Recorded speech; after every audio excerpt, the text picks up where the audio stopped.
My brother Ethan was always the golden child. From the moment he was born 3 years before me, he could do no wrong in our parents' eyes.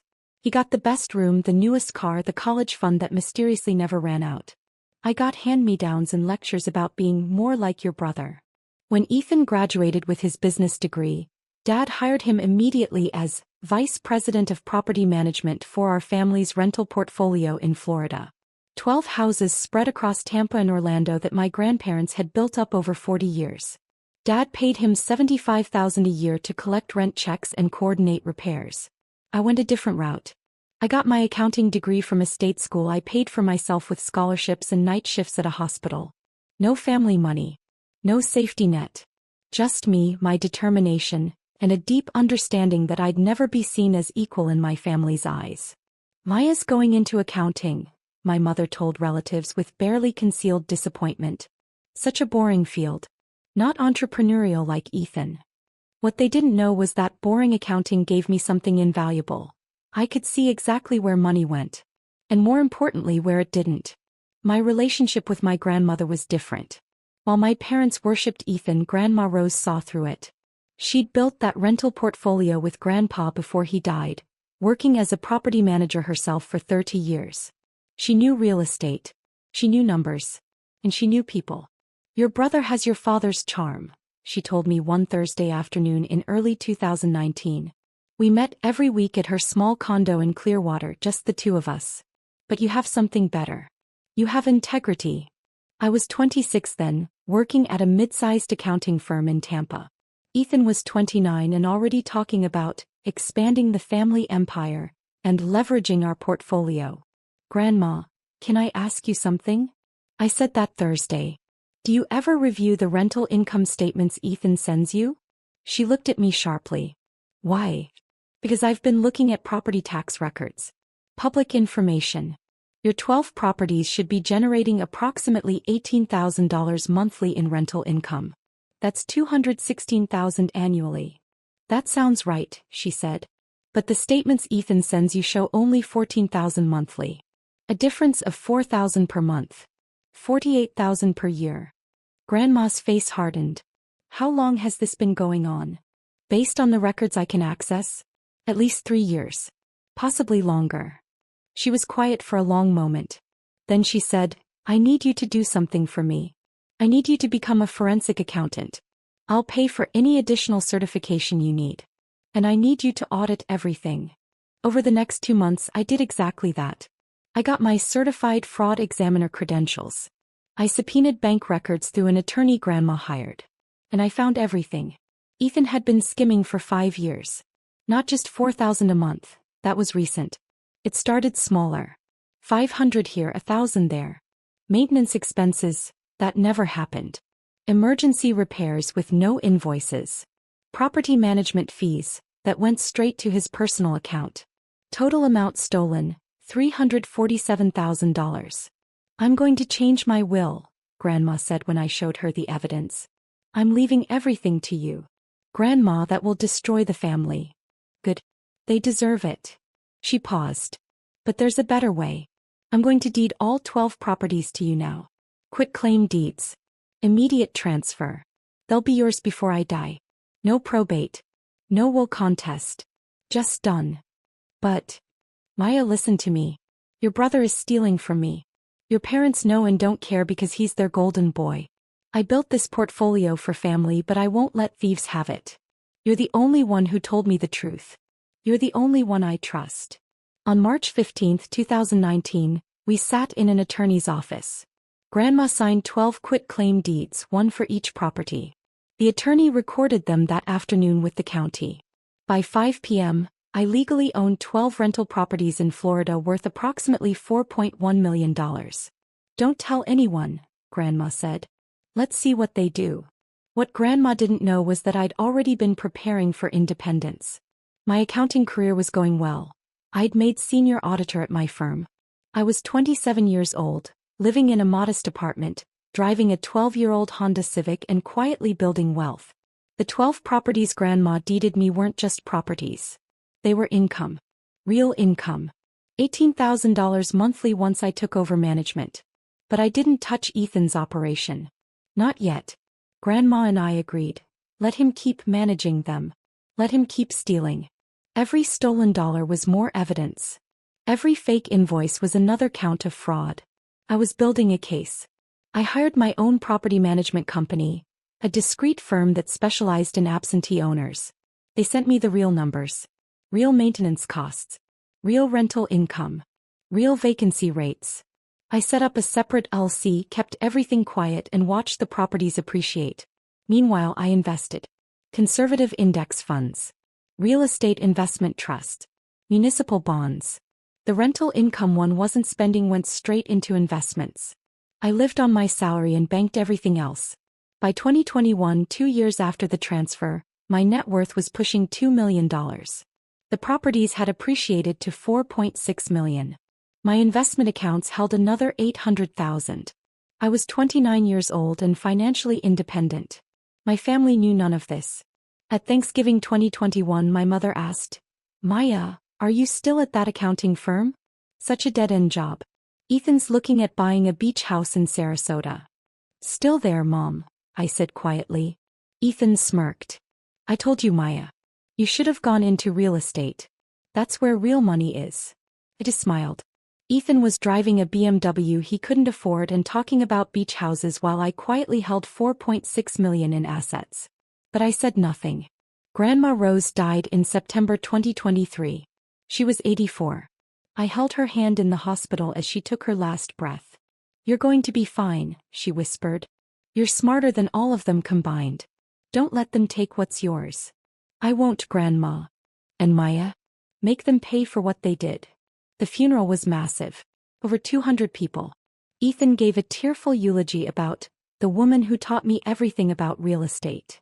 I sat quietly in the back, rage burning silently in my chest. 2 weeks after the funeral, I received a formal letter on expensive letterhead. Notice of estate distribution meeting October 15, 2023, 2 p.m. Law Offices of Henderson and Associates. All immediate family members were required to attend for the reading of Rose Martinez's will and distribution of estate assets. I called my attorney, the same one who'd handled the quit-claim deeds 4 years earlier.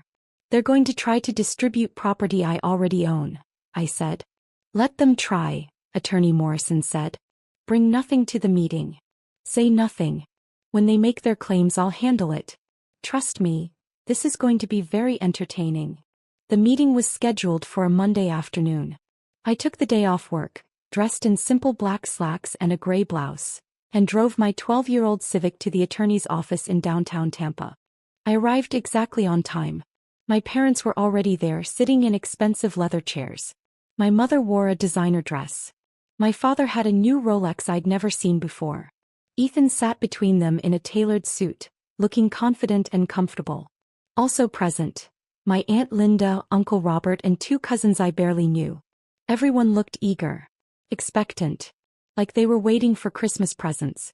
The estate attorney, Mr. Henderson, was a distinguished man in his 60s with silver hair and cold eyes. He did not look like someone who tolerated nonsense. "Thank you all for coming," he began. "We're here to discuss the estate of Rose Martinez, who passed on September 8th. Before we begin, I want to confirm, Ms. Maya Martinez, you are present." "I am," I said quietly from my chair near the back. Ethan didn't even turn around. Mr. Henderson began with the standard estate overview. Grandma's condo in Clearwater, worth approximately $300,000. Her car. Her personal belongings. Some jewelry. Savings accounts totaling $115,000. "And then there's the matter of the rental property portfolio," Mr. Henderson said. Ethan sat up straighter.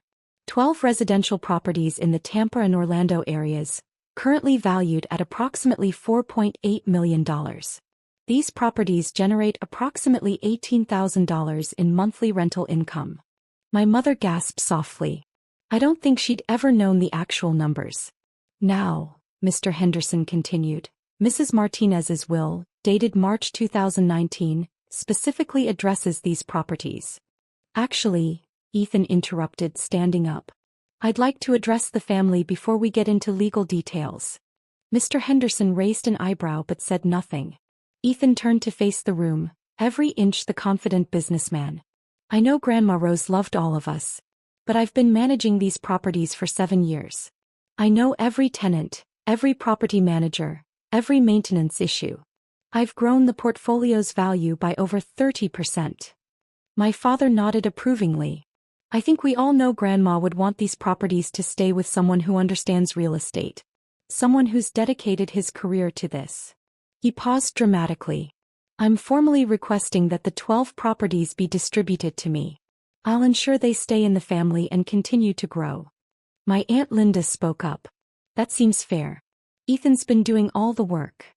I agree, my mother said immediately. Maya's never shown any interest in real estate. She wouldn't know what to do with rental properties. I said nothing. I simply watched. Uncle Robert nodded. Makes sense to me. Keep it with someone who knows the business. Ethan smiled. I appreciate the family's support. Mr. Henderson, I assume we can make this distribution official today. Mr. Henderson looked at Ethan with an expression I couldn't quite read. Mr. Martinez, before we proceed, I have a question. You say you've been managing these properties for 7 years. That's correct. And collecting the rental income? Yes, as property manager. I take a 15% management fee, which is industry standard, and ensure the properties are maintained and profitable. I see. Mr. Henderson opened a folder. And you're aware that property management typically includes providing detailed financial statements to the property owner? Of course. I send quarterly reports too. I sent them to Grandma Rose. Did you? Something in Mr. Henderson's tone made Ethan pause. Yes. And these reports showed accurate rental income numbers? Absolutely. That's when I decided to speak. I reached into my bag and pulled out my own folder. Thick, organized, tapped.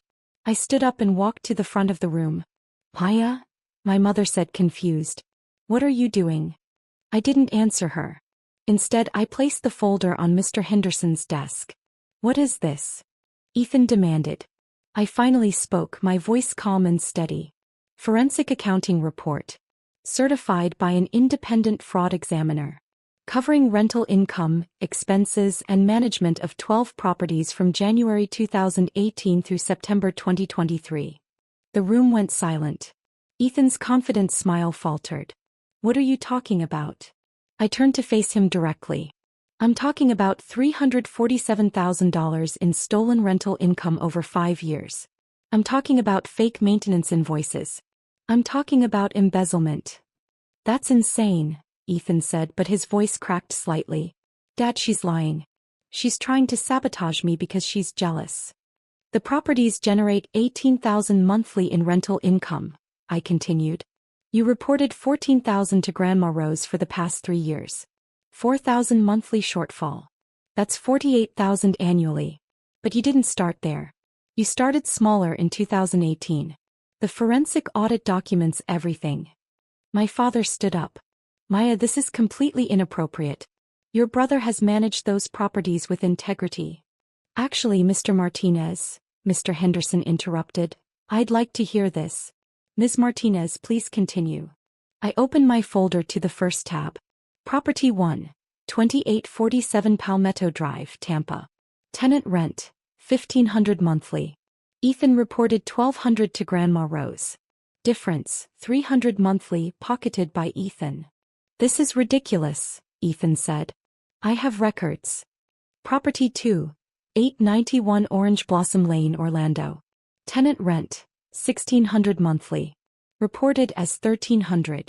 Difference, $300 monthly. I went through all 12 properties. Every discrepancy. Every fake invoice. Every maintenance expense that never happened. My voice never wavered. My mother's face grew pale. My father sat back down. Aunt Linda looked horrified. You're making this up, Ethan finally said weakly. You don't have access to this information. You can't prove any of this. Actually, I can. I pulled out the next section. 20 pages of bank statements highlighted and annotated. These are your personal bank account statements from 2018 to 2023. Obtained legally through subpoena by Grandma Rose's attorney in 2019. Notice the deposits that coincide exactly with the rental income shortfalls? $300 here, $500 there.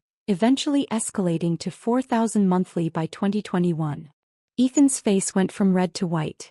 How did you? That's private. Grandma Rose suspected you were stealing, I said quietly. She asked me to investigate in early 2019. I did. I found everything. And she made her decision based on what I discovered.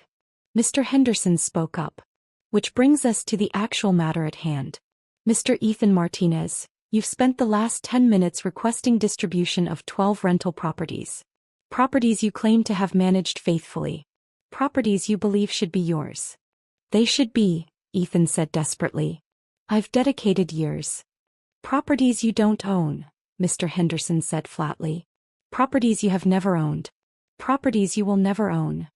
The room exploded. What? My father demanded. What are you talking about? My mother said.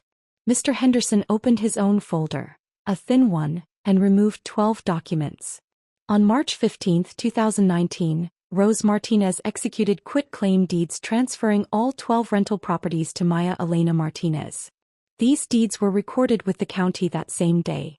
Maya Martinez has been the legal owner of all 12 properties for 4 years and 7 months. You could have heard a pin drop. Ethan stared at the documents like they were written in a foreign language. That's not possible. I've been managing them. I've been collecting the rent. Yes, I said quietly. From my properties. Without my permission. While stealing hundreds of thousands of dollars from my accounts. Maya, my mother gasped. You've owned these properties for 4 years? Why didn't you say anything? Because Grandma and I agreed to let Ethan continue his operation. Every stolen dollar was more evidence. Every fake invoice was another count of fraud. I've been documenting everything. My father's face turned purple. This is a setup. You manipulated an elderly woman. I did nothing of the sort, I said coldly. Grandma Rose discovered Ethan was stealing from her. She asked me to investigate. I found $347,000 in embezzlement. She decided to deed the properties to the one family member she could trust, the one who told her the truth instead of stealing from her. Ethan suddenly lunged forward, grabbing the quitclaim deeds from Mr. Henderson's desk. These can't be legal. You can't just transfer. Mr. Henderson stood up, his voice sharp. Mr. Martinez, those are recorded legal documents. They are absolutely valid. Your grandmother had every right to transfer her property to whomever she wished. She chose your sister. And frankly, based on what I'm hearing today, she made the right choice. My attorney, Morrison, chose that moment to enter from the side door. I'd asked him to wait outside until needed. Good afternoon, everyone, he said pleasantly. I'm attorney James Morrison. I've represented Ms. Maya Martinez since 2019. When Mrs. Rose Martinez engaged my services to transfer her property portfolio. I also filed the subpoenas that obtained Mr. Ethan Martinez's bank records showing systematic embezzlement. He placed his briefcase on the table and opened it, removing a thick document. This is a civil complaint for fraud, theft, and embezzlement, ready to be filed in Tampa Circuit Court. Total damages, $347,000 in stolen rental income, plus interest and penalties. Additionally, we'll be referring the matter to the Florida State Attorney's Office for criminal prosecution. Ethan collapsed into his chair. No, this can't be happening. It gets better, Morrison continued. Ms. Martinez has also compiled a complete accounting of all property management activities from 2019 to 2023.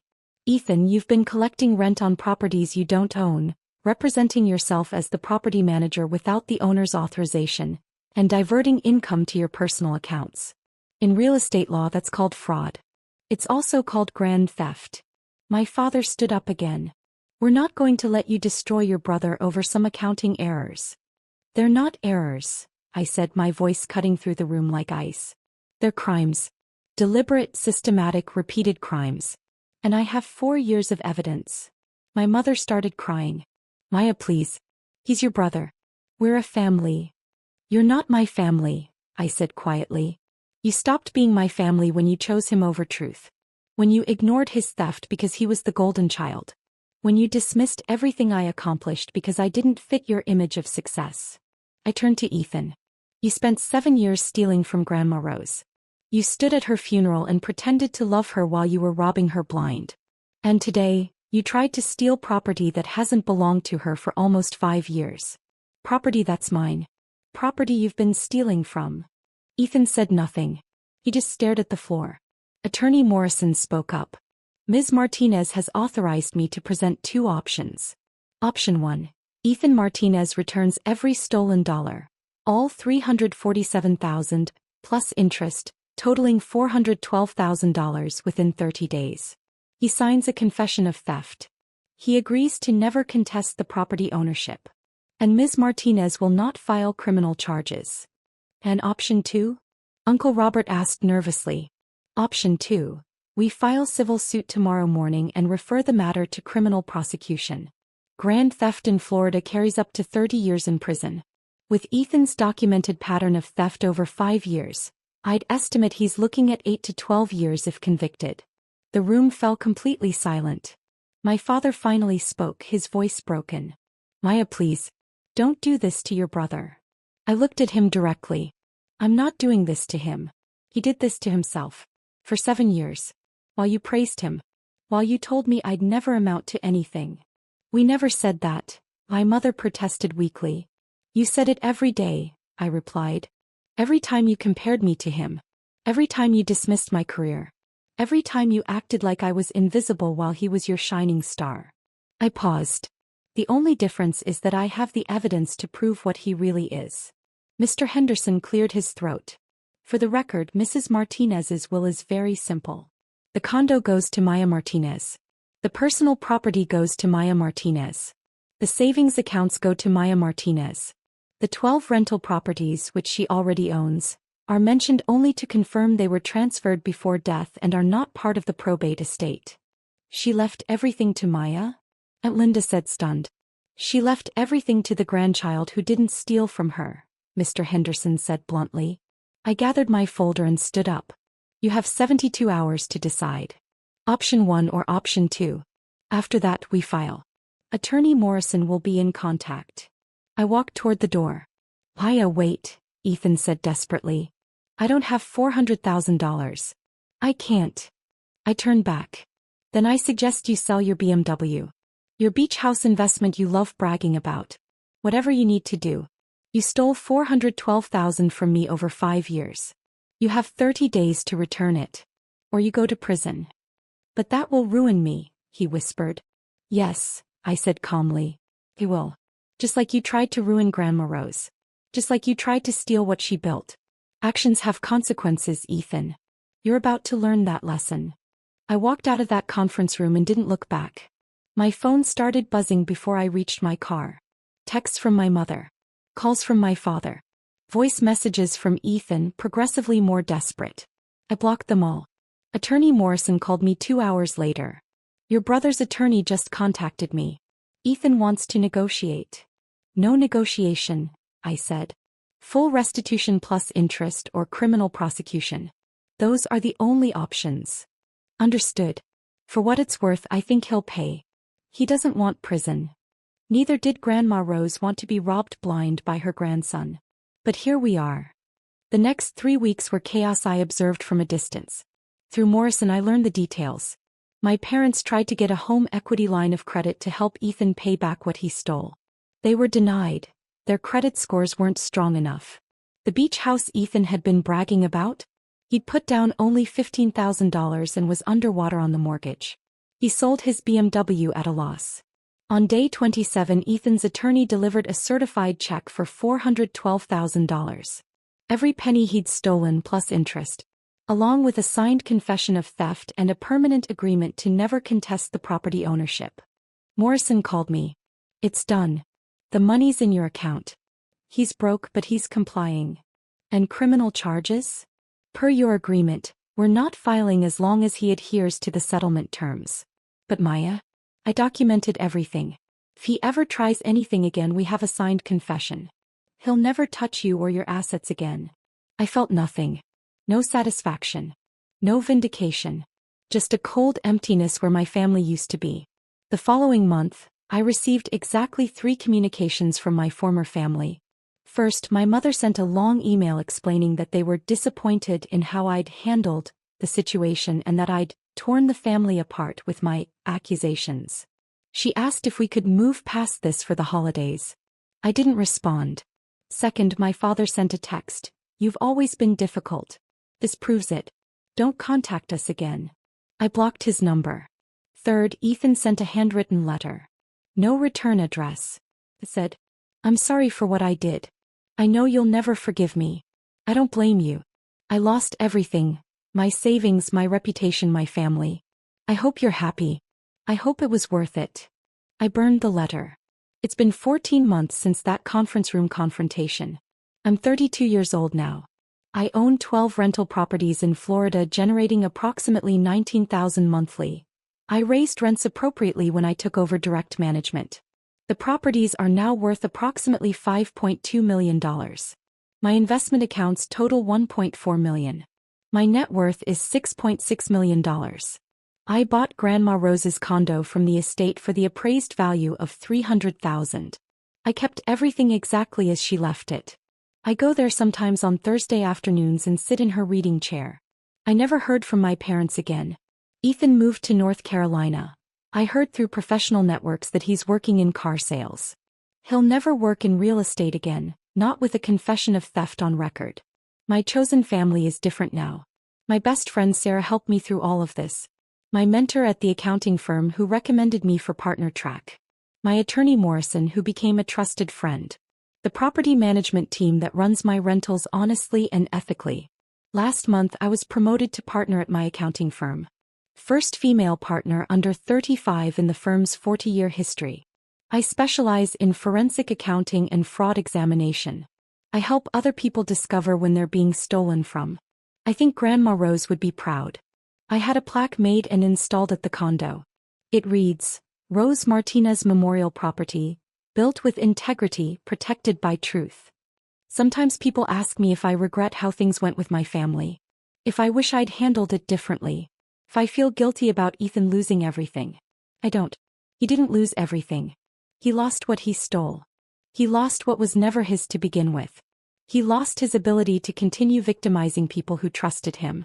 I didn't tear the family apart. The family tore itself apart the moment they chose theft over truth, lies over honesty, image over integrity. I just refused to be part of that family anymore. My rental properties have appreciated another 8% this year. I'm considering purchasing additional properties in Georgia. My professional reputation is excellent. I sleep soundly every night knowing I earned everything I have. And that folder I presented at the estate meeting? I keep a copy in my safe. Not because I think I'll need it again. Ethan learned his lesson. But because it reminds me of something important. Documentation is power. Truth is power. Integrity is power. My family thought power came from being the golden child, from having dad's approval, from looking successful. They were wrong.